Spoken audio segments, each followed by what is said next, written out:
Students आज हम continue करेंगे वेक्टर अलजेब्रा। क्लास 12th का ये टॉपिक है, ठीक है। क्लास 12th का ये टॉपिक है वेक्टर अलजेब्रा, ठीक है। एनसीईआरटी बेस्ड जो क्वेश्चंस होंगे वो सारे क्वेश्चंस हम आज इसमें डिस्कस करेंगे, ठीक है। एनसीईआरटी पे जितने भी क्वेश्चन होंगे तो वेक्टर की हम थोड़ी सी डेफिनेशन समझ लेते हैं कि वेक्टर होता क्या है। वेक्टर की डेफिनेशन है कि any physical quantity having magnitude and direction is known as vector. मतलब ऐसी एक फिजिकल क्वांटिटी जिसकी अपने आप में डायरेक्शन हो और साथ में उसका क्या हो, मैग्नीट्यूड हो। मैग्नीट्यूड सेंस ये होता है कि मैग्नीट्यूड का अर्थ ये होता है कि एक ऐसी क्वांटिटी जिसकी आपको उसकी वैल्यू पता चलती है या आपको उसका साइज पता चलता है मैग्नीट्यूड से, ठीक है। तो उसको बोलते हैं मैग्नीट्यूड। मतलब उसकी लेंथ भी हो और साथ में उसकी डायरेक्शन भी हो। जिस क्वांटिटी की दोनों हो, डायरेक्शन और लेंथ, उसको क्या कहेंगे हम, वेक्टर कहेंगे। उसके ऑपोजिट आ जाओ स्केलर। स्केलर क्या होता है कि any physical quantity having only magnitude no direction. मतलब उसकी सिर्फ लेंथ पता हो, उसकी डायरेक्शन ना पता हो, ठीक है। उसको हम क्या बोलते हैं, स्केलर बोलते हैं। For example distance.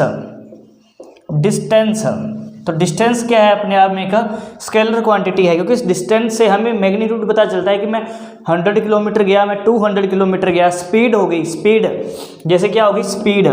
स्पीड क्या होती है, किलोमीटर पर आवर, कि मैं 20 किलोमीटर पर आवर की स्पीड से गया, मैं 40 किलोमीटर पर आवर की स्पीड से गया। तो वहाँ से आपको डायरेक्शन का नहीं पता चलता, ठीक है, आपको उसकी वैल्यू का पता चलता है। और वहीं अगर बात करें वेक्टर, तो वेक्टर में क्या होता है, वेलोसिटी होती है, ठीक है, वेलोसिटी। तो वेलोसिटी से आपको ये पता चलता है कि आप किस डायरेक्शन में आप मूव कर रहे हो, किस डायरेक्शन में आप कितना जा रहे हो, उसको क्या बोलेंगे, वेलोसिटी बोलेंगे, ठीक है। इसके साथ साथ आपको ऐसे बोल देंगे कि मैं 2 मीटर गया नॉर्थ टू ईस्ट, ठीक है। तो इससे क्या होगा कि यहाँ पे आपको डायरेक्शन दे रखी है और यहाँ पे आपको डिस्टेंस दे रखा है या मैग्नीट्यूड दे रखा है, ठीक है। तो ऐसी चीज़ें अपने आप में क्या कहलाती है, वेक्टर कहलाती हैं। और जिसकी ओनली मैग्नीट्यूड हो, डायरेक्शन ना हो, उसको हम क्या बोलते हैं, उस जिसकी डायरेक्शन ना हो, मैग्नीट्यूड, उसको क्या बोलेंगे, स्केलर, ठीक है। हम हल्की सी डेफिनेशन पे जाएंगे। वेक्टर, वेक्टर होता है क्या, जैसे मान लो ये पॉइंट है, इस पॉइंट का नाम है ए। इस पॉइंट को बोलेंगे हम इनिशियल पॉइंट। इस पॉइंट को क्या बोलेंगे, इनिशियल पॉइंट ऑफ वेक्टर। ये वेक्टर का इनिशियल पॉइंट है और इसकी कुछ न कुछ हमें लेंथ दे रखी होगी और ये होगा हमारा बी पॉइंट। इस पॉइंट को हम बोलेंगे फाइनल पॉइंट। क्या बोलेंगे, final point of vector, vector का फाइनल पॉइंट। या फिर हम इसको क्या बोलेंगे, टर्मिनल पॉइंट भी बोल सकते हैं, टर्मिनल पॉइंट, ठीक है भाई। इसको हम फाइनल पॉइंट भी बोल सकते हैं और इसको हम क्या बोल सकते हैं, टर्मिनल पॉइंट भी बोल सकते हैं। और ये जो ए बी लेंथ है आपकी, इसको क्या बोलते हैं, मैग्नीट्यूड बोलते हैं। क्या बोलते हैं, मैग्नीट्यूड। मैग्नीट्यूड, इससे पता चलता है कि आपकी लेंथ कितनी है। जैसे ए बी वेक्टर है तो हम इससे कहेंगे ये ए बी वेक्टर है, ठीक है। तो ए बी वेक्टर, तो इसकी मैग्नीट्यूड दे रखी होगी, लेंथ दे रखी होगी, इसकी डायरेक्शन दे रखी होगी, किस डायरेक्शन में ये जा रहा है। तो जिसकी मैग्नीट्यूड भी हो और उसकी डायरेक्शन भी हो, उसको हम क्या बोलते हैं, वेक्टर बोलते हैं। स्टार्टिंग पॉइंट को इनिशियल पॉइंट, ठीक है, और फाइनल पॉइंट को टर्मिनल पॉइंट, ठीक है। एक बार इतना नोट करिए, इसके बाद हम आगे कंटिन्यू करते हैं।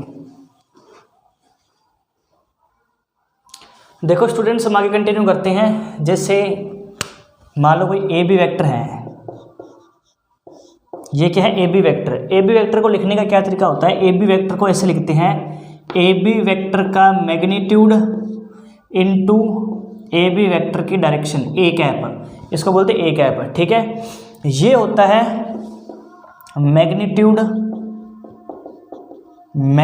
ऑफ वेक्टर और इसको बोला जाता है direction of vector, direction of vector, इसको बोला जाता है डायरेक्शन ऑफ वेक्टर, ठीक है। और ये आपका वेक्टर है। तो वेक्टर को लिखने का तरीका होता है magnitude of vector multiply direction of vector, ठीक है। ये हो गया पहला पॉइंट, ठीक है। ये होता है इसको वेक्टर को लिखने का। अगर मैं कहूँ कि मैग्नीट्यूड को कैसे लिख सकते हैं, ए बी वेक्टर का मैग्नीट्यूड, ए बी वेक्टर का मैग्नीट्यूड, इसको कैसे लिख सकते हैं, तो आप बताइए इसके लिए निकालनी है तो ये मल्टीप्लाई में इधर क्या हो जाएगा, डिवाइड। तो आप हो गए A B vector divide by A B vector का कैप या फिर A B direction, A B vector की डायरेक्शन।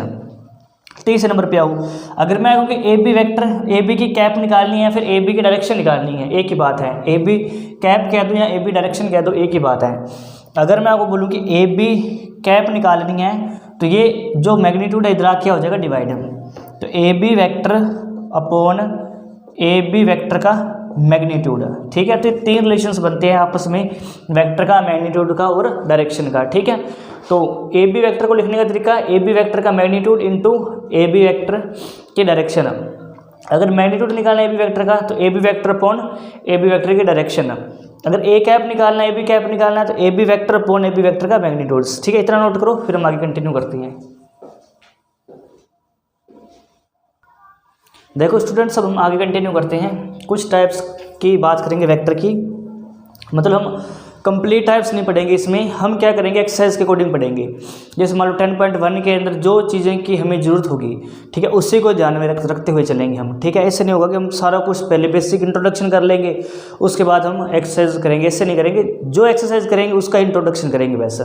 जैसे मान लो 10.1 करनी है वेक्टर की, ठीक है, तो उसका जितना बेसिक होगा 10.1 का वो कवर करके फिर 10.1 के क्वेश्चन खत्म कर देंगे। फिर 10.2 का जो बेसिक होगा नेक्स्ट वीडियो में फिर 10.2 के क्वेश्चन कर देंगे। इस तरह से हम एक्सरसाइज के अकॉर्डिंग उनका जो बेसिक्स है वो हम कंटिन्यू करते रहेंगे, ठीक है। इसमें जो हम जरूरत पड़ेगी वो देखो क्या है। जैसे मान के चलो मैं आपको बोलूँ कि आप मुझे बताओ को इनिशियल वेक्टर क्या होता है। को इनिशियल वेक्टर क्या होता है, ठीक है। को इनिशियल वेक्टर, तो को इनिशियल वेक्टर में क्या होता है, दो या दो से ज़्यादा वेक्टर जिनका इनिशियल पॉइंट, स्टार्टिंग पॉइंट क्या होता है, सेम होता है। क्या होता है, स्टार्टिंग पॉइंट्स आर सेम। जिन वेक्टर का स्टार्टिंग पॉइंट सेम होता है उसको बोला जाता है को इनिशियल वेक्टर, जिनका स्टार्टिंग पॉइंट वही होता है सेम। जैसे मान के चलो मैं कहूँ कि ये स्टार्टिंग पॉइंट है, ठीक है, इसका नाम रख दूँ मैं ओ। तो यहाँ से एक वेक्टर इधर जा रहे हैं, इसका नाम रख दिया ए। फिर एक वेक्टर और जा रहा है इधर, इसका नाम रख दिया बी। फिर एक पॉइंट और जा रहा है, ठीक है, इसका नाम रख दिया सी। तो ये क्या है, ओ ए वेक्टर है, ये क्या है, ओ बी वेक्टर है, और ये क्या है, ओ सी वेक्टर है, ठीक है। तो तीनों वेक्टर क्या है, तीनों वेक्टर का जो फाइनल स्टार्टिंग पॉइंट है, इनिशियल पॉइंट है, वो सेम है। तो ऐसे वेक्टर को क्या बोला जाता है, को इनिशियल वेक्टर बोला जाता है। क्या बोला जाता है, को इनिशियल वेक्टर। अब आ जाओ सेकंड पॉइंट पे। सेकंड पॉइंट में हम बात करेंगे को टर्मिनल वेक्टर। को टर्मिनल वेक्टर में क्या होता है भाई, को टर्मिनल वेक्टर में क्या होता है, फाइनल पॉइंट सेम होता है, टर्मिनल पॉइंट सेम होता है। तो फाइनल पॉइंट्स आर सेम।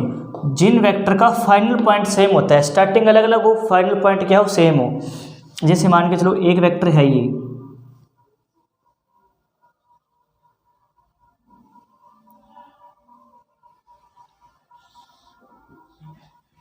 ठीक है, ये क्या है, स्टार्टिंग पॉइंट है, ये क्या है, टर्मिनल पॉइंट है ए, इसको नाम लिख दो ओ, ठीक है। फिर एक वेक्टर यहाँ है ये, ठीक है, इसका नाम रख दिया मैंने बी, ठीक है भाई, इसका नाम रख दिया सी। और एक वेक्टर नीचे से बना दिया मैंने इधर, ठीक है, ये, ठीक है, ये। तो ऐसे करके तीनों का नाम सेम ही होगा, पॉइंट तीनों का नाम ए ही होगा। और यहाँ बना देते हैं हम, ए हो गया यहाँ बी, ए बी सी, ठीक है। तो इस वेक्टर का नाम क्या होगा, ओ ए वेक्टर, ठीक है। इस वेक्टर का नाम क्या होगा, ए सी वेक्टर, ठीक है। इस वेक्टर का नाम क्या होगा, बी ए वेक्टर, ठीक है, क्या होगा, बी ए वेक्टर, ठीक है स्टूडेंट्स। मतलब सी से ए की तरफ आ रहे हैं, मतलब कि सी ए वेक्टर, ठीक है। तो तीनों का देखो, तीनों कहाँ पे आके मिल रही हैं, ए पॉइंट पे, ठीक है। मतलब ओ ए जो वेक्टर है वो भी ए पॉइंट पे आके मिल रहे हैं, और सी ए वेक्टर है वो भी ए पॉइंट पे आके मिल रहे हैं, और बी ए वेक्टर भी कहाँ मिल रहा है, बी ए वेक्टर पे मिल रहा है, ठीक है। तो जो जितने भी दो से ज़्यादा वेक्टर हैं, जितने भी वेक्टर हैं, वो जब एक ही जगह आके मिले, या फिर जिनका एंडिंग पॉइंट सेम हो, जिनका क्या हो, एंडिंग पॉइंट सेम हो, उसको क्या बोला जाता है, फाइनल पॉइंट आर सेम। जिसका फाइनल पॉइंट सेम होता है उसको हम क्या बोलते हैं, को टर्मिनल वेक्टर बोलते हैं। क्या बोलते हैं, को टर्मिनल वेक्टर, ठीक है। आप इतना नोट करो एक बार, फिर आगे कंटिन्यू करते हैं। देखो स्टूडेंट्स, आगे कंटिन्यू करते हैं नंबर 3 पे। कोलिनियर वेक्टर,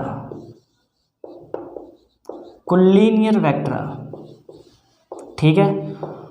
कोलिनियर वेक्टर क्या होता है? कोलिनियर वेक्टर उन वेक्टर को बोला जाता है जो वेक्टर एक दूसरे के पैरेलल हो, ठीक है। कई कई जगह आपको ये पैरेलल वेक्टर के नाम से भी सुनोगे या देखोगे, पैरेलल वेक्टर, ठीक है। कोलिनियर वेक्टर बोलो या पैरेलल वेक्टर बोलो, एक ही बात है, ठीक है। कहीं कहीं आपको पैरेलल वेक्टर दिखेगा, कहीं कहीं कोलिनियर वेक्टर दिखेगा, ठीक है। तो जैसे मान के चलो एक ये वेक्टर है, इसका नाम है ए वेक्टर, ठीक है। और एक वेक्टर मान लो इधर है, इसका नाम है बी वेक्टर। और ये दोनों वेक्टर क्या है? पैरेलल है एक दूसरे के, ठीक है। ये दोनों वेक्टर क्या है? पैरेलल है। और कोलिनियर वेक्टर के लिए ज़रूरी नहीं है कि इनकी डायरेक्शन सेम हो, इनका मैग्नीट्यूड सेम हो, ठीक है ना। मतलब कि इस जरूरी नहीं है, not matter direction and magnitude are same, ठीक है। मतलब डायरेक्शन और मैग्नीट्यूड सेम हो, ये कोई मैटर नहीं करता। मतलब कहने की बात ये है, ठीक है ना। कोई दो वेक्टर हो, तीन वेक्टर हो, कितने मर्जी वेक्टर हो, ठीक है ना। कोलिनियर वेक्टर में कतई जरूरी नहीं है ये कि वेक्टर क्या हो, जिनकी डायरेक्शन सेम हो और उनका मैग्नीट्यूड सेम हो, ठीक है ना। कम ज़्यादा भी मैग्नीट्यूड हो सकता है। जैसे मान लो ये है, ये ए वेक्टर है, ठीक है, और ये मान लो बी वेक्टर है। तो दोनों वेक्टर क्या है? पैरेलल है, डायरेक्शन भी सेम है, बट इनका मैग्नीट्यूड सेम नहीं है, ये छोटा है, ये बड़ा है, ठीक है। तो इस जो टाइप है इसमें कोलिनियर वेक्टर में पैरेलल होनी जरूरी है, ठीक है। उनके डायरेक्शन और मैग्नीट्यूड सेम हो या ना हो, ये 1% भी जरूरी नहीं है, ठीक है। उसके बाद देखो पॉइंट नंबर 4 पे equal vector sorry equal vector. Equal vector में क्या होगा? इक्वल वेक्टर में 100% जरूरी है कि उसका मैग्नीट्यूड भी सेम हो, उसकी डायरेक्शन भी सेम हो, ठीक है ना। Magnitude and direction both are same. मतलब ये है कि उसका मैग्नीट्यूड और डायरेक्शन दोनों सेम होनी चाहिए, तो उसको हम इक्वल वेक्टर बोलेंगे, ठीक है। जैसे मान लो एक वेक्टर ये है और एक वेक्टर ये है, तो डायरेक्शन भी सेम है और लेंथ भी सेम है, तो हम कह देंगे कि ए वेक्टर और बी वेक्टर के बराबर है। क्यों बराबर है? क्योंकि इसका मैग्नीट्यूड और डायरेक्शन दोनों सेम है, ठीक है। इतना नोट करिए, फिर हम आगे कंटिन्यू करते हैं। देखो स्टूडेंट्स, पहला क्वेश्चन है एक्सरसाइज 10.1 का, represent graphically a displacement of 40 kilometre 30 east of north. क्या कह रहा है? ये कह रहा है कि हमें रिप्रेजेंट करके बताओ ग्राफिकली, मतलब ग्राफ के अंदर हमें रिप्रेजेंट करके बताओ 40 डिग्री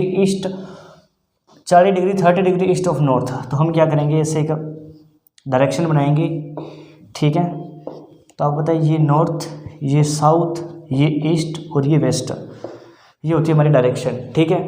अब ये कह रहा है कि 30 डिग्री ईस्ट ऑफ नॉर्थ, मतलब ईस्ट ऑफ नॉर्थ, मतलब नॉर्थ से ईस्ट, मतलब इधर मूव हो रहे हैं, इधर, ना कि ईस्ट से नॉर्थ। अगर हम यहाँ से इधर जाएंगे तो एंगल ऐसे बनेगा, मतलब ऐसे बनेगा एंगल, अगर हम ईस्ट से नॉर्थ जाएंगे, बट ऐसा नहीं कह रहा, ठीक है ना। लैंग्वेज को ध्यान से पढ़ो। ईस्ट ऑफ नॉर्थ, नॉर्थ से ईस्ट, मतलब कि ऐसे, मतलब अब एंगल यहाँ बनेगा इसके बीच में 30 डिग्री का,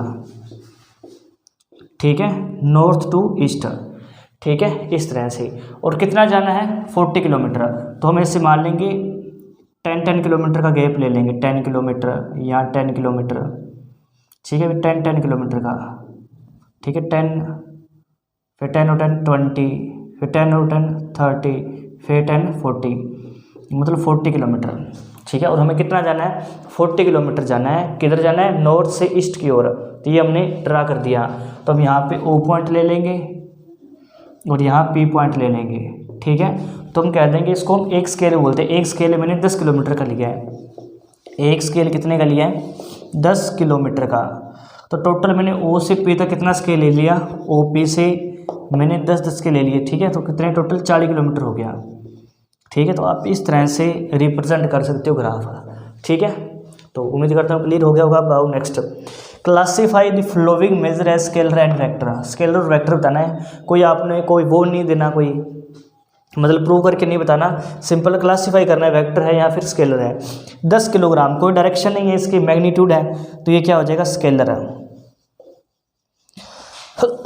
2 metre north to east, north से ईस्ट जा रहे हैं 2 मीटर, मतलब कि ये मैग्नीट्यूड है, ये क्या है, डायरेक्शन है, तो ये क्या हो जाएगा, वेक्टर हो जाएगा, ठीक है। 40 डिग्री, सिर्फ 40 डिग्री, तो 40 डिग्री तो हम किधर भी जा सकते हैं, ईस्ट टू साउथ जा सकते हैं, इधर जा सकते हैं, इधर, मतलब किसी भी डायरेक्शन में हम 40 किलोमीटर जा सकते हैं, है ना।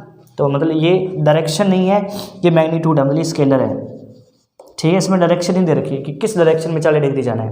अब 40 वाट, तो फिजिक्स में पढ़ते हैं हम पावर, फिजिक्स में वो पावर पढ़ते हैं वाट को, वाट जो है वो इसकी एक यूनिट है पावर की, ठीक है। और ये किसके अंदर काम करता है, स्केलर के, इसी को डायरेक्शन नहीं होती।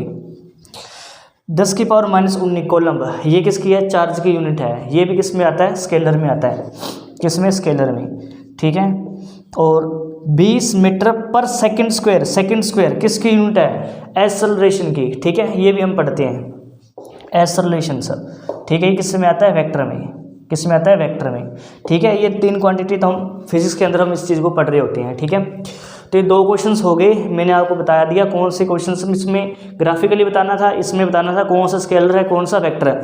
स्केलर वो होगा जिसका मैग्नीट्यूड होगा, वो डायरेक्शन ही गिवन होगी, और वेक्टर में क्या होगा, डायरेक्शन भी होगी साथ में उसका मैग्नीट्यूड भी होगा, ठीक है।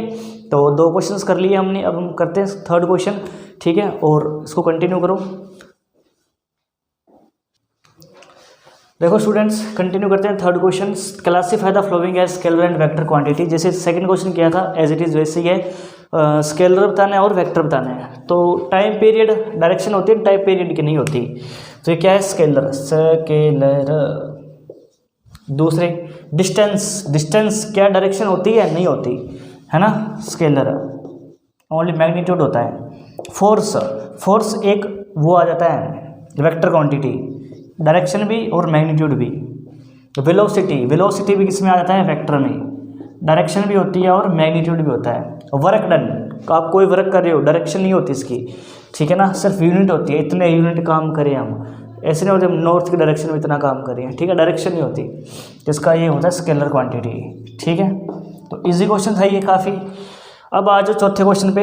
एक आपको स्क्वायर दे रखा है, स्क्वायर में चारों साइड इक्वल होती है और ऑपोजिट साइड इक्वल भी होती है और पैरेलल भी होती है, ठीक है। तो को इनिशियल वेक्टर, को इनिशियल वेक्टर में क्या होता है, जिसका सॉरी जिसका स्टार्टिंग पॉइंट है, जिसका स्टार्टिंग पॉइंट सेम हो। जैसे ये है ए वेक्टर, डी वेक्टर, तो इसका स्टार्टिंग पॉइंट सेम है और किसी वेक्टर का स्टार्टिंग पॉइंट सेम नहीं है, तो आप कह दोगे इसमें ए वेक्टर एंड डी वेक्टर, ठीक है। इस चीज़ का बेनिफिट मिलेगा आपको। हम ऐसे नहीं करेंगे कि एक क्लास में हम सारी जितना भी वेक्टर सारा बेसिक कर ले, ऐसा नहीं करेंगे, जो एक्सरसाइज के अकॉर्डिंग बेसिक करेंगे। जैसे एक्सरसाइज 10.1 में कोनिशियल वेक्टर इक्वल कोलिनियर इनकी जरूरत थी, वो मैंने आपको स्टार्टिंग में बता दिया। ऐसे 10.2 में करेंगे, ऐसे 10.3 में, ठीक है। जिस चीज़ को एक्सरसाइज के अकॉर्डिंग बेसिक करते जाएंगे। इक्वल में क्या होता है, मैग्नीट्यूड भी हो और डायरेक्शन भी हो, इक्वल। तो ये देखो, ये और ये ए और सी ये इक्वल है, इक्वल नहीं है, मैग्नीट्यूड सेम है दोनों का बट डायरेक्शन सेम नहीं है। अब आओ यहाँ पे डी और बी, देखो मैग्नीट्यूड भी सेम है, लेंथ सेम है दोनों की और डायरेक्शन भी क्या है, सेम है, ठीक है। तो बी वेक्टर और डी वेक्टर, तो इक्वल में आ जाएगा B vector and D vector, ठीक है। अब आ जाओ 3rd पे, कोलिनियर पे। Collinear but not equal, collinear हो बट इक्वल ना हो। कोलिनियर में जरूरी है कि पैरेलल हो, कोलिनियर में क्या हो, पैरेलल। तो ए वेक्टर और सी वेक्टर पैरेलल है बट ये इक्वल नहीं है। क्यों नहीं है, क्योंकि इनके डायरेक्शन सेम नहीं है, ठीक है। तो ए वेक्टर और C vector, A vector and C vector, क्या इसमें बी वेक्टर और डी वेक्टर आ जाएगा। तो ये देखो बी वेक्टर डायरेक्शन सेम है, तो ये डायरेक्शन भी सेम है, मैग्नीट्यूड भी सेम है, तो ये इक्वल वेक्टर है। और ये कह रहा है कि नॉट इक्वल, तो इसलिए हम ए और सी ही ले सकते हैं। कैसे, क्योंकि इसमें मैग्नीट्यूड भी सेम है, ठीक है, सॉरी मैग्नीट्यूड सेम है, डायरेक्शन सेम नहीं है। मैग्नीट्यूड सेम है, डायरेक्शन सेम नहीं है, तो इक्वल नहीं है, बट ये कोलिनियर है। कोलिनियर क्यों है, क्योंकि ये पैरेलल है, ठीक है। तो यहीं पे हम क्वेश्चन नंबर 4 को समाप्त करते हैं। लास्ट क्वेश्चन रह गया एक एक्सरसाइज का, उसको कंटिन्यू करते हैं। आप इतना नोट करो। देखो स्टूडेंट्स, कंटिन्यू करते हैं हम आज की क्लास का जो लास्ट क्वेश्चन है, 5th question, true and false. ये कह रहा है कि A vector and minus A vector are collinear. जब सेम वेक्टर को नेगेटिव में लिखते हैं ना, इसका अर्थ ये है कि उसका मैग्नीट्यूड सेम है, बट नेगेटिव में लिखने का मतलब उसका डायरेक्शन ऑपोजिट है। जैसे मान के चलो मैं लिखूँ कि ये ए वेक्टर है और ये माइनस ए वेक्टर है, ठीक है। तो डायरेक्शन ऑपोजिट है बट इनकी क्या है, लेंथ सेम है, मैग्नीट्यूड सेम है। बट कोलिनियर के लिए जरूरी नहीं है कि ये क्या हो, इसका मैग्नीट्यूड और डायरेक्शन सेम हो, बस पैरेलल होनी चाहिए दोनों, ठीक है ना। तो ए वेक्टर और माइनस ए वेक्टर कोलिनियर हो सकते हैं, A vector and minus A vector are collinear, ठीक है ना, कोलिनियर हो सकती हैं, ठीक है। तो क्या हो जाएगा, ट्रू हो जाएगा, ठीक है ना।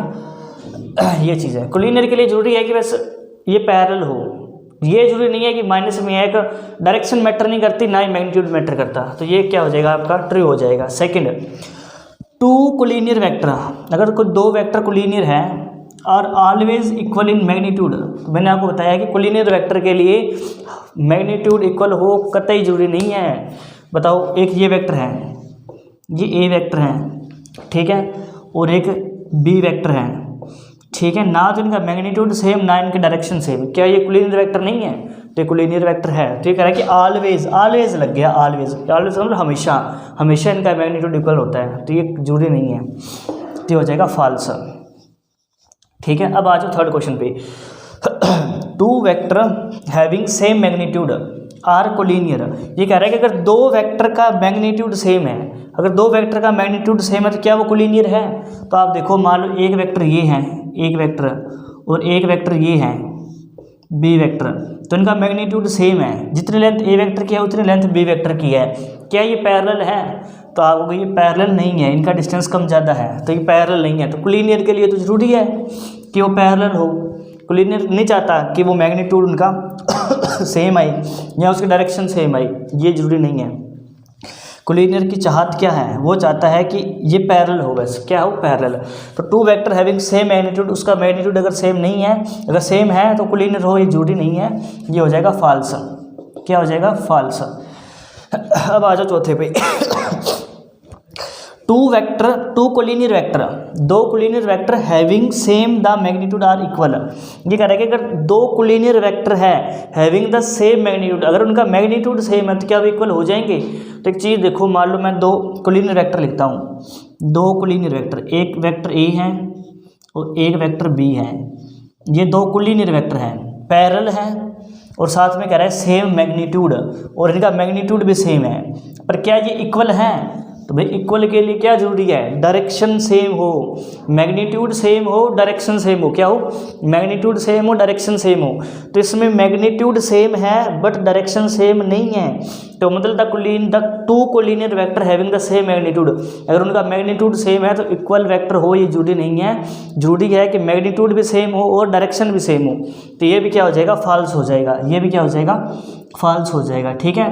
तो आज की क्लास में हमने एक्सरसाइज 10.1 को डिस्कस किया है। पहले हमने इसके बेसिक को जाना है, फिर 10.1 को कंप्लीट किया है। नेक्स्ट वीडियो में हम ऐसे ही 10.2 का बेसिक जानेंगे, फिर 10.2 करेंगे, है ना। ऐसे 10.3 का बेसिक जानेंगे, फिर 10.3 करेंगे, अकॉर्डिंग टू एक्सरसाइज बेसिक करते जाएंगे, ठीक है। तो उम्मीद करता हूँ कि आज की क्लास आपको 100% समझ आई। कोई भी डाउट आए आप कमेंट करें, मैं आपको जरूर उसका उत्तर दूंगा, ठीक है। ओके, थैंक यू, मिलते हैं नेक्स्ट वीडियो में।